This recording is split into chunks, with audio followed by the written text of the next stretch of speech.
Os damos la bienvenida y os agradecemos mucho haber venido. Estamos muy contentos ver a tanta gente, ¿verdad?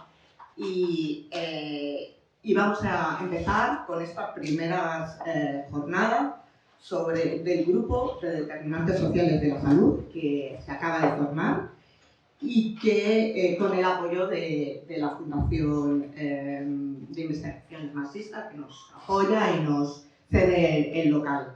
La idea de esta jornada es presentar el grupo e intentar transmitiros cuáles son nuestros objetivos y nuestros planteamientos de esta iniciativa. Y para ello vamos a empezar primero intentando explicar qué son los determinantes sociales de la salud. Para ello vamos a tener un conversatorio entre Mario Fontán y Luis Cereijo, que son investigadores en epidemiología y salud pública de la Universidad de Alcalá de Henares. Mario es licenciado en medicina preventiva y Luis es licenciado en ciencias.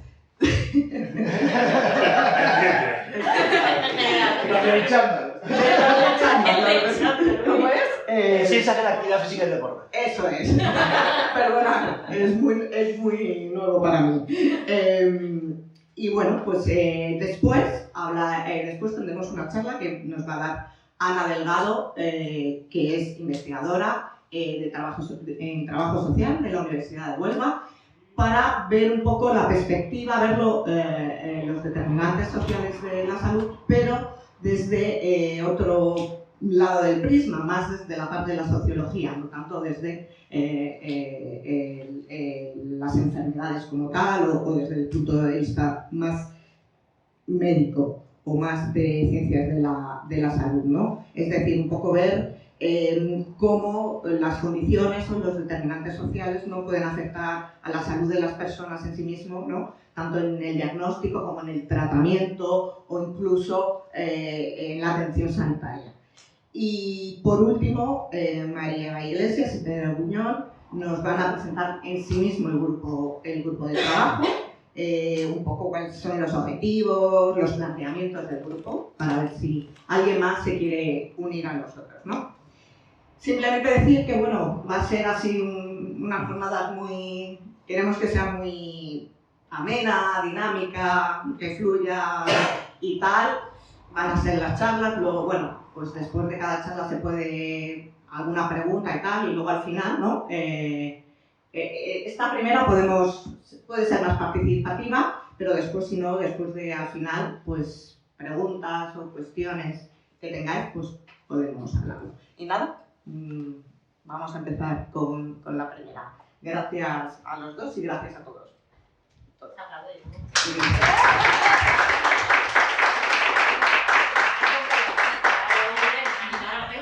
Bueno, muy buenos días a todas. Muchas gracias por gastar un sábado en algo así, ¿no? En venir a hablar, a compartir, a escuchar sobre algo así. Cuando hablábamos de esta conversación, Mario y yo, claro, tanto Mario, Pedro, compañeras que hay aquí del grupo y tal, hablamos muy habitualmente, ¿no? de estos temas. Y lo que hemos intentado queremos que sea una conversación, pero para que no se nos escapen cosas, hemos elegido como 4 elementos más o menos fundamentales por los que vamos a pasar y para ir tratando, pues bueno, ir abordando qué son estos de los determinantes sociales de la salud, cómo afectan, de qué forma interaccionan entre sí y cómo están en el día a día de nuestra vida. Y bueno, y un poquito, también nos gustó un poquito la táctica política, ver un poco cómo podemos luchar contra todo eso. Entonces, bueno, para empezar habíamos pensado en hacer un pequeño repaso, que Mario trabajó muchísimo, sobre un repaso histórico sobre cómo ha ido evolucionando a lo largo de la historia esto de los procesos de salud de enfermedad, el origen de las enfermedades y todo esto que va a tratar Mario.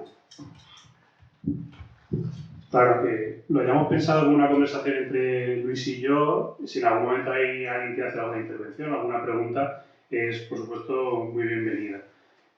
Porque aunque yo sea médico de formación, ¿no? El tema de los determinantes sociales y de la salud pública es un tema sobre todo social, ¿no?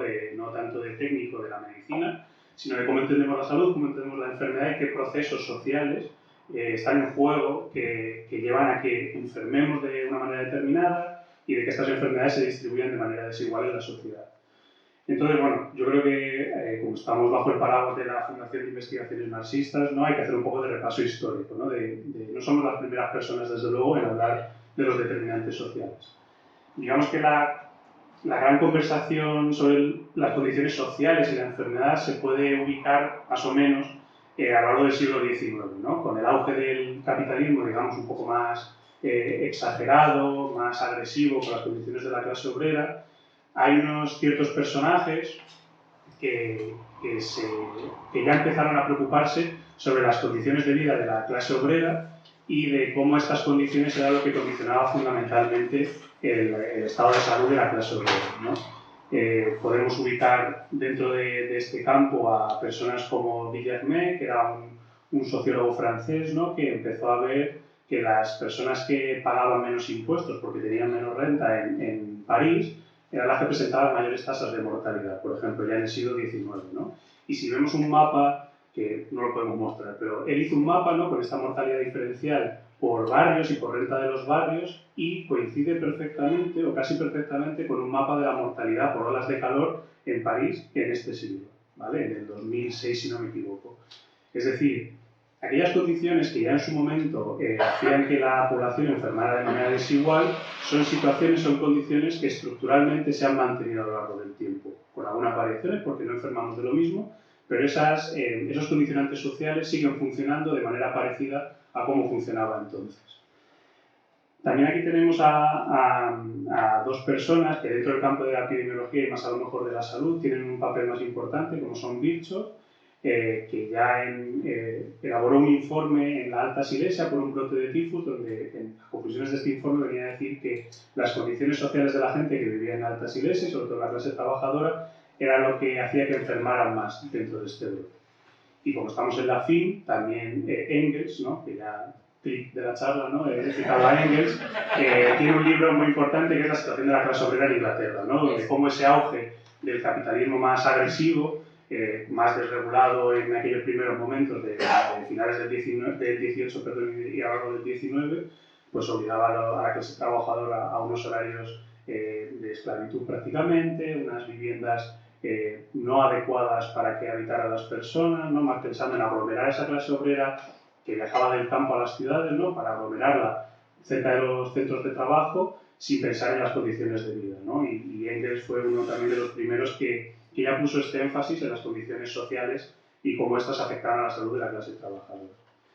Al final de la segunda mitad del 19 y principios del 20 se empiezan a descubrir, se empieza a teorizar y a descubrir, ¿no? que hay unos microorganismos que son los causantes de estas enfermedades que veían, pero que no sabían qué lo producía exactamente, ¿no? Como por ejemplo el caso de la tuberculosis. Se descubre por Robert Koch el microorganismo que desarrollaba la enfermedad de la tuberculosis en las personas, y aquí se produce un giro, ¿vale? Aunque lo simplifique mucho, no es tan radical, pero sí que hay un giro a la hora de entender las enfermedades por el cual los investigadores ponen énfasis en encontrar el microorganismo que produce todas las enfermedades, ¿no? Se van descubriendo más microorganismos, se desarrollan antibióticos para hacer frente a estas enfermedades, vacunas para prevenir el desarrollo de estas enfermedades. Entonces, digamos que dentro del campo epistemológico, del conocimiento de la enfermedad y de la salud, digamos que se cree que si descubrimos el microorganismo que produce cualquier dolencia, podemos encontrar un antibiótico y podemos encontrar una vacuna para prevenirlo o para curarlo en el caso de los antibióticos, ¿no? Entonces esto hace que el foco se desvíe un poco de esas condiciones sociales que durante el siglo XIX se habían estudiado por algunos reformadores liberales o algunos reformadores socialistas, ¿no? Al foco de lo técnico, de descubrir el microorganismo con el microscopio en una probeta y desarrollar un tratamiento, una vacuna para combatir estos microorganismos. ¿Qué es lo que ocurre? Que durante el siglo XX, gracias a mejoras en las condiciones, por ejemplo, del agua, de las viviendas, el desarrollo de las vacunas, durante todo el siglo XX se produce una cosa que se denomina la transición epidemiológica, ¿vale?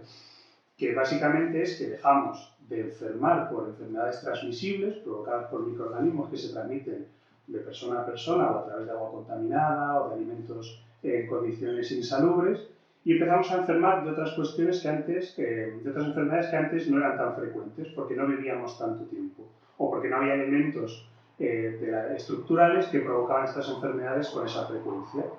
Empezamos a enfermar de enfermedades cardiovasculares, de cáncer, de otro tipo de patologías que entran dentro de lo que se denomina enfermedades crónicas. Las enfermedades transmisibles requieren un periodo mucho más corto de aparecer desde que cogemos la infección. En cambio, estas enfermedades crónicas, lo que pasa es que las vamos desarrollando durante toda la vida, porque acumulamos ciertos factores de riesgo que no aparecen de un día para otro, sino que requieren años para que estas enfermedades aparezcan. Claro, entonces veníamos de una época, como decía, mucho más técnica, ¿no? Donde pensábamos que encontraríamos el microorganismo de toda enfermedad y tendríamos un tratamiento. Y ahora vemos que esto no sucede así, ¿no? Y es sobre todo durante esta segunda mitad del siglo XX, del siglo XX, perdón, donde hay epidemiólogos y epidemiólogas, porque hasta entonces era un campo bastante ocupado por los hombres, ¿no? Epidemiólogos y epidemiólogas, sobre todo en los últimos años epidemiólogas, que han hecho aportaciones mucho más interesantes, que empiezan a ver que estas enfermedades no las sufrimos todos y todas igual, sino que todas estas enfermedades, o la mayoría, siguen lo que se llama un gradiente social. Las clases más bajas, y podemos medir clase baja por el nivel de renta, por el nivel educativo, por distintas variables, pero que todas siguen el mismo patrón. Las personas de clase más baja sufren con más frecuencia estas enfermedades, y no solo que las sufran con más frecuencia, sino que una misma enfermedad tiene peores efectos en una persona de clase social más baja que en una de clase social más alta, aunque enfermen de lo mismo, ¿no? Entonces, ahora, en los últimos años del siglo XX y de este siglo, hemos vuelto un poco a esa situación de reflexión del siglo XIX de cómo los condicionantes sociales, cómo hay ciertas condiciones más estructurales que nos hacen enfermar de estas nuevas enfermedades, nuevas entre comillas, que se engloban dentro de las enfermedades crónicas. Y esto es lo que ha generado un corpus teórico que es lo que se entiende como el marco de determinantes sociales de la salud, ¿no? ¿Cómo estamos ahora con este tema, Luis? Está gracioso. Pues bueno, o sea, todo este recorrido nos lleva después al 2007, la Organización Mundial de la Salud, a través de la Comisión para el Estudio de los Determinantes Sociales de la Salud, define estos determinantes sociales como esas diferencias injustas y evitables, diferencias en salud injustas y evitables entre diferentes poblaciones, ya sea definidas en lo social, lo económico, geográfica o demográficamente. Y después en 2010, en España, bueno, se crea un marco conceptual de estos determinantes sociales de la salud que se desarrolla en uno, que es el que, bueno, como la referencia que usamos ahora mismo nosotras, que es el marco de determinantes sociales de la salud que crea la Comisión para el Estudio de las Desigualdades en Salud del Ministerio de Sanidad, que se publica en 2010 de un grupo de estudio liderado por Carmen Murray, que lo que hace es, todo va a ser complicado, lo vamos a intentar, ¿no? Que es explicar un mapa conceptual, un marco conceptual, sin PowerPoint, sin nada, e intentar a ver si lo podemos abordar, ¿no? Hay una pizarra, Bueno, en este marco tenemos dos elementos clave, ¿no? Los determinantes estructurales y los factores intermedios, ¿no? Dentro de los estructurales tenemos en primera etapa, digamos, el contexto sociopolítico. ¿Qué hablamos cuando hablamos de determinantes en el marco sociopolítico? Pues todas esas medidas relacionadas con las políticas macroeconómicas, con las políticas del mercado de trabajo, con aquellas relacionadas con el estado de bienestar, ya sea educación, sanidad, etcétera, etcétera, que vienen definidas por dos grandes elementos. Uno, el gobierno de un país, una comunidad autónoma, el área de estudio que estemos trabajando, pero también la tradición política de ese país, de esa realidad. No va a ser igual un gobierno de un país o de otro, pero tampoco va a ser igual la tradición política que tenemos en España con la que tenemos en Estados Unidos. Partes de marcos que condicionan absolutamente todo en esta estructura. Y una parte, por supuesto, fundamental, que son los poderes del capital, esas grandes industrias que participan, definen y condicionan todo el desarrollo de estas políticas estructurales. En una segunda parte, en esto del marco de estructuras, tenemos los determinantes, los ejes de desigualdad que van a definir en el marco de la estructura social en qué punto del eje de poder nos situamos cada una de nosotros y también nos situamos las poblaciones. ¿Cuáles son estos ejes de desigualdad? Por supuesto, clase social, género, edad, territorio y etnia. En este sentido, una persona, una población de una clase social mayor hombres blancos provenientes de un territorio socioeconómicamente favorecido van a tener un marco de condiciones de salud muy diferentes, van a tener un establecimiento de poder, de posición de poder en las estructuras sociales distintas, y la distribución de los recursos y de todo lo que existe en el contexto social para poder, porque va a condicionar tus condiciones de vida, te van a favorecer más que a otras personas. Y como hemos hablado que es de desigualdad, en cierto modo independiente, pero interaccionan. Las personas no son uno o dos, ciencia 01, en todos los centros. Van a haber diferentes poblaciones con muchas características distintas, y una cosa muy importante que nos enseña el marco de la salud es que esto no es algo extremista, dicotómico. No hay pobres y ricos, hay diferencias, hay un gradiente social que se va desarrollando a través de todo ese gradiente, de las personas más desfavorecidas y más olvidadas por todas las políticas, de las personas que por supuesto no requieren de esas políticas porque con todo el marco estructural como de condicionalidad les beneficia. Y en una segunda parte decíamos que tenemos el marco de la parte de los factores estructurales y después tenemos factores intermedios. ¿Qué son los factores intermedios? Las condiciones materiales de vida. Hablamos de condiciones laborales, o sea, laborales y trabajo, laborales en cuanto a salarios, retribuciones, etcétera, etcétera, pero también de trabajo. ¿Cuál es la organización y la estructura social de mi centro de trabajo? No es lo mismo trabajar en un ámbito académico que trabajar en un entorno donde la esclavitud es la norma imperante. No es lo mismo trabajar en entornos físicos, de trabajo físico, que van a afectar y van a dañar mi salud en muchos aspectos, o no es lo mismo que tejido social tengo en mi puesto de trabajo, mi centro de trabajo, que el que tengo en otro. Hablamos de ámbitos laborales y retributivos, pero también hay otros determinantes que son los no retributivos. Ese trabajo doméstico, esas políticas de cuidado, esos trabajos de cuidado que también van a afectar a las personas. Tenemos el territorio en sí, el lugar donde yo vivo, cuál es mi entorno, cuáles son las características del espacio donde vivo, y que van a definir también a qué recursos voy a acceder, porque obviamente no va a ser igual vivir en un espacio que en otro. Vale, que estaba pensando yo, uno que eso ya lo había nombrado. Ingresos y situación económica. Y por último tenemos las condiciones de vivienda, ¿no? Que va a definir también dónde voy a vivir, pero también cuál es la calidad de esa vivienda, cuáles son las características de esa vivienda, etcétera, etcétera.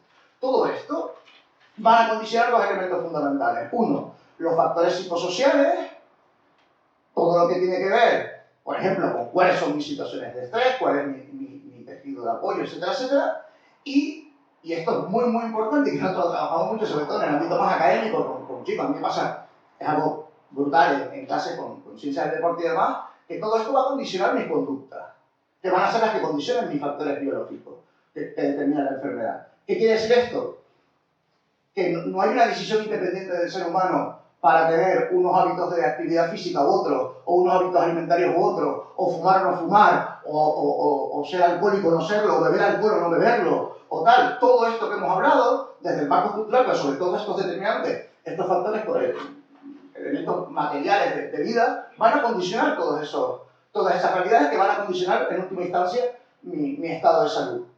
Y por último tenemos, aunque sí es verdad que no tiene un gran efecto sobre como todos estos elementos, sobre las desigualdades en salud, pero están los servicios de salud y el acceso a esos servicios de salud, que lo que van a hacer es un agravante, van a ser un elemento que puede agravar, empeorar las condiciones de salud de personas que vienen por todos estos determinantes ya condicionados. ¿Le doy el ejemplo? Bueno, no, pero por tocar brevemente esto del sistema de salud, a lo largo del siglo XX, cuando empieza el auge del estado del bienestar, ¿no? Se construyen sistemas nacionales de salud, sobre todo en Europa, con vocación pública. Una de las cosas que se ven en algunos informes, sobre todo en el Reino Unido, que es uno de los sistemas de referencia como público, universal y accesible, lo que empiezan a ver es que estos sistemas de salud no resuelven las desigualdades en salud, ¿no? Tenemos un sistema público que, sin embargo, no está resolviendo los problemas de salud y las desigualdades de salud en la sociedad, ¿no? Entonces esto desmonta un poco un mito, ¿no? Porque si tenemos un sistema de salud público y universal, se van a solucionar las desigualdades de salud. Pero esto está visto que no ocurre así. En algunas ocasiones incluso el propio sistema puede generar desigualdades. Como esto es un poco abstracto, quizá el ejemplo de la actividad física en tu caso, que es a lo que te dedicas, es más fácil para aterrizar alguno de estos determinantes. No, usamos mucho sobre todo el recorrido de la actividad física como la actividad física es algo que está en el día a día de las personas, es parte de nuestra vida, es un constructo social, es algo que hemos creado las personas y que hemos definido las sociedades, pues digamos que no hace falta como un background teórico importante porque habla de nuestra vida, la actividad física, ¿no? Entonces, por ejemplo, ¿cómo afecta, cómo podemos analizar de forma muy somera los determinantes sociales de la actividad física, o sea, de la salud, a través de los condicionantes de la actividad física? Pues si lo vamos al inicio, hablamos, que sirva también de repaso, de esos factores estructurales, y hablamos primero del contexto sociopolítico, si analizamos el contexto sociopolítico de la actividad física en nuestro país, no está considerado, no está gestionado como un bien necesario y esencial de la ciudadanía, sino que el Estado lo que hace es una especie de oferta, como si fuera un ocio tiempo libre. No voy a entrar mucho en esto porque más adelante también lo usaremos para hablar un poco de este marco más táctico, pero no siente la responsabilidad de gestionar todo eso. Por lo tanto, las políticas de actividad física en ningún caso van a estar orientadas a facilitar el acceso a la actividad física, sino a ofrecerla. Cuando tienes ese marco desde la tradición política y desde los gobiernos de nuestro Estado, tenemos el otro eje que hablábamos en este campo, que son los poderes económicos y los intereses del capital, que obviamente se favorece de toda esta situación. Entonces partimos de ahí. El contexto sociopolítico es este, ya es nefasto en un inicio. Y lo que vamos a intentar ver ahora es cómo, que es una cosa muy importante de entender, las actividades sociales, que no son elementos independientes que suman y restan en una especie de índice. Son elementos que interaccionan entre sí y que agravan las situaciones porque se potencian entre ellas. Si nos vamos ahora a la parte de este eje de poder que hablábamos, compuesto por los diferentes ejes de desigualdad, pues claro, si ya de por sí el Estado no tiene una responsabilidad y no asume una responsabilidad en promover el acceso a la actividad física, empezamos por la clase social. Si tú no tienes un Estado que te provea de esto, todo va a recaer sobre todos estos ejes. En clase social, poder o no poder acceder a ello. Hay un coste asociado. Si no hay una responsabilidad social respecto a la actividad física, tampoco va a haber una perspectiva de género en proveer esa actividad física. Y por tanto, ese espacio, el espacio de la actividad física y del deporte, va a ser un espacio profundamente segregador, profundamente discriminatorio para, en este caso, aquellos géneros que no se establecen en los puestos altos de poder de la estructura social. La edad, quiero decir, a medida que lo vamos pensando, es súper evidente que la edad, la actividad física no está ofrecida a todas las edades. Está ofrecida solo a aquellas de las que el capital puede obtener un interés económico. El territorio no es lo mismo que tú vivas en una ciudad donde hay una profunda industria del deporte, etcétera, etcétera, y potenciada, que vivir un chaval de 14 años que viva en un pueblo de la España vaciada. Nosotros nos pasaba ahora, estábamos abordando, participando en un estudio de la Fundación Casol con el tema de obesidad infantil y íbamos por los colegios, ¿no?, a recoger datos.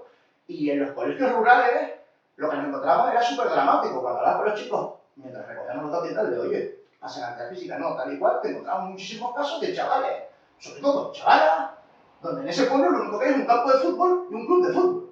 Y ya.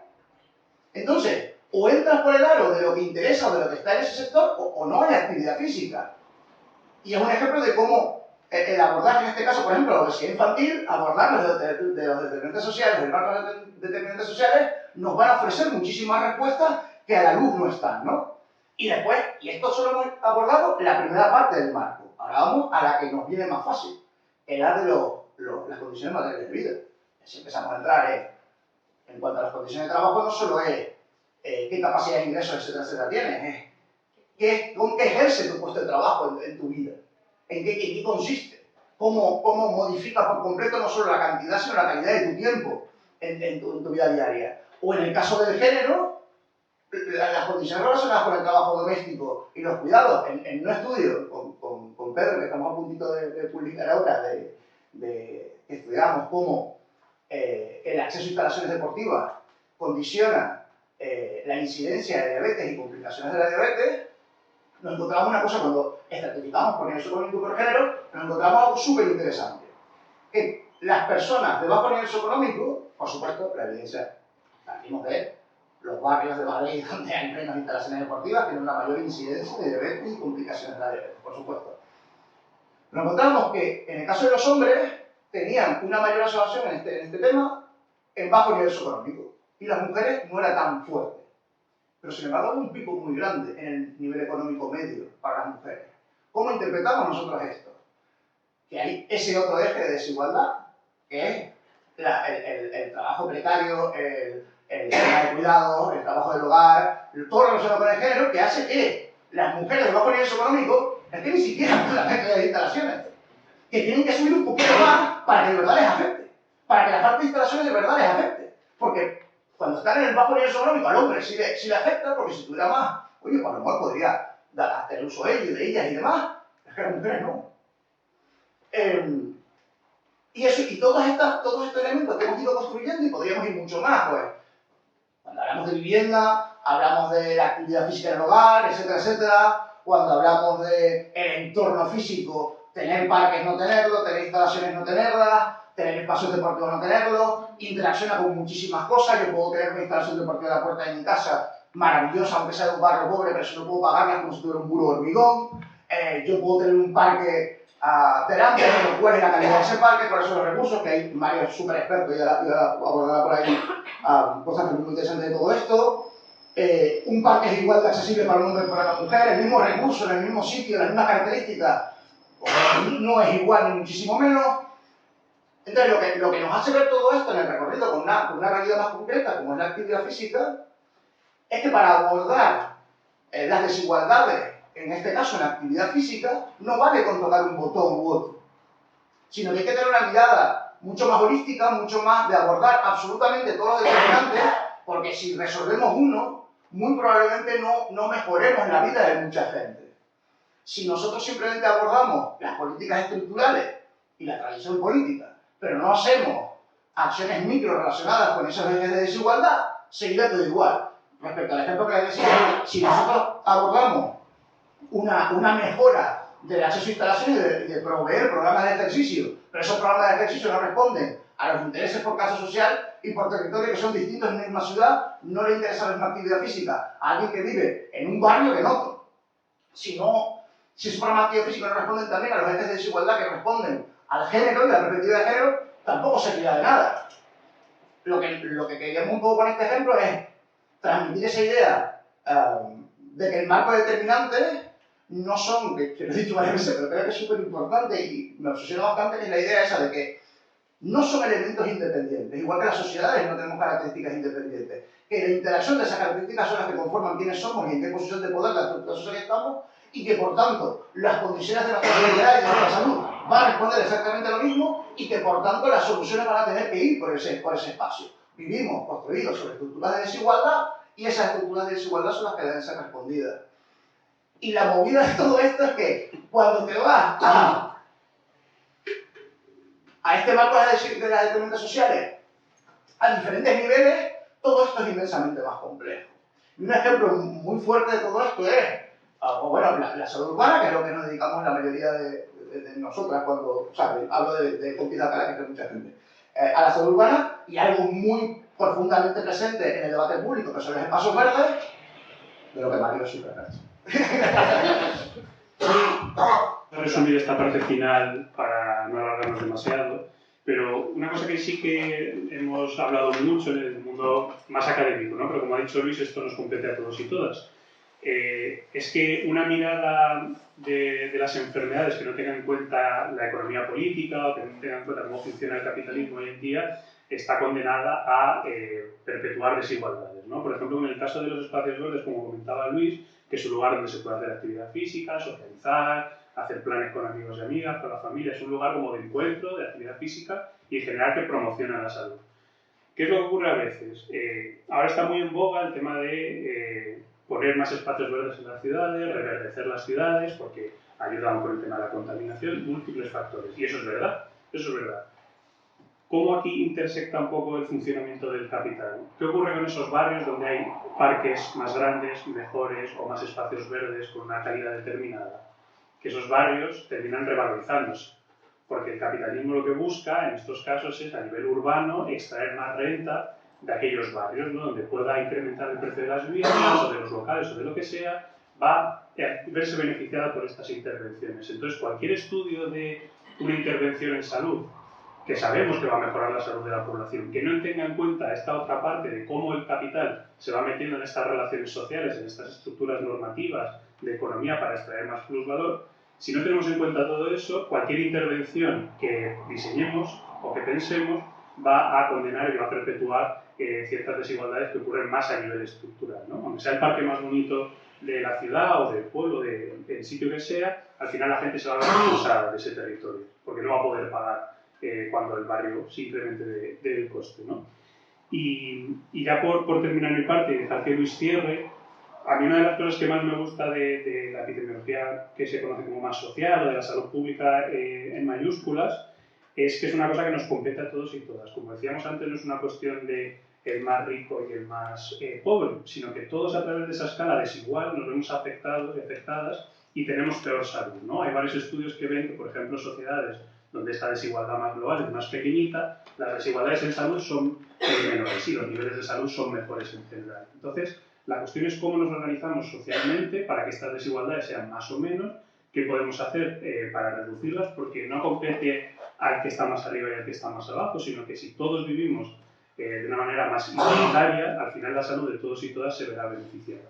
Que ahora Luis sobre este tema va a cerrar esta charla. Sí, vamos a hacerlo súper rápido también por interés de horario. Bueno, vamos a estar aquí más tiempo, así que no tengo que sentar ahora, pues no es lo que cuento.